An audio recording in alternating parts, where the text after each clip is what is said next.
तो वो तो आरजेडी से ना आए हैं भारतीय जनता पार्टी में। कहाँ से आए संजय जायसवाल? संजय जायसवाल के बाबूजी कहाँ थे? राज्य छोड़ करके। वो तो अपराधी यहाँ तो है नहीं। कौन अपराधी है बताइए? कौन ऐसा ऑर्गेनाइज्ड क्राइम इस प्रदेश में हो रहा है?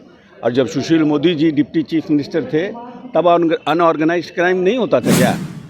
ये सवाल जा करके बीजेपी वालों से भी पूछिए कि इंडी गठबंधन में बड़ी बड़ी बैठकें चल रही हैं और इस बैठक के दरमियान सीट शेयरिंग का जो फॉर्मूला है वो नहीं निकल पा रहा है।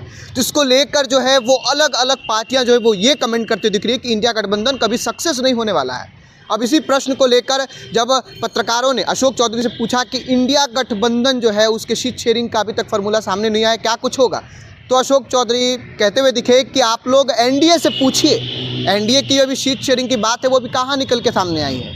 ये तो एक बात हो गई। लेकिन दूसरी बात, अगर बिहार में बढ़ते क्राइम की अगर कर ले तो क्राइम के भी अगर ऑर्गेनाइज्ड और अनऑर्गेनाइज्ड के सवाल पर जब अशोक चौधरी से पूछा गया तो उन्होंने कहा कि किस राज्य में अनऑर्गेनाइज्ड या ऑर्गेनाइज्ड क्राइम होता है? सब क्राइम होता है, कुछ ज़मीनी विवाद में होता है, कुछ विवादें होती हैं, ऐसी जब क्राइम होता है। फिलहाल अशोक चौधरी क्या कुछ कह रहे हैं हम आपको सुनवाते हैं। ऑर्गेनाइज्ड क्राइम और अनऑर्गेनाइज्ड क्राइम ये दो अलग अलग चीज़ है।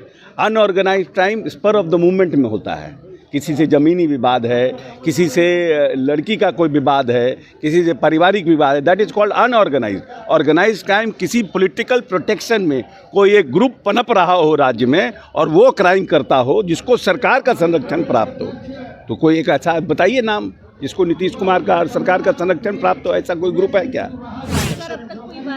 ये सवाल आप एनडीए से क्यों नहीं पूछती हैं? आप यंग पत्रकार हैं, ये सवाल जा कर के बीजेपी वालों से भी पूछिए कि कब आपका सीट शेयरिंग हो रहा है।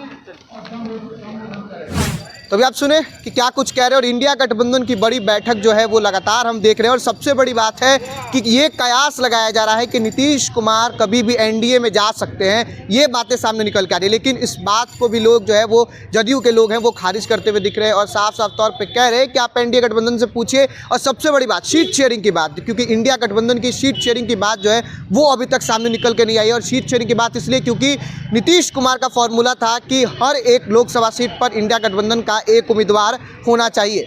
फिलहाल आपने अशोक चौधरी को सुना, आपका क्या कुछ कहना कमेंट बॉक्स में लिख कर जरूर बताइएगा। आप देख रहे थे सच टॉक, मैं आपके साथ आशुतोष, धन्यवाद।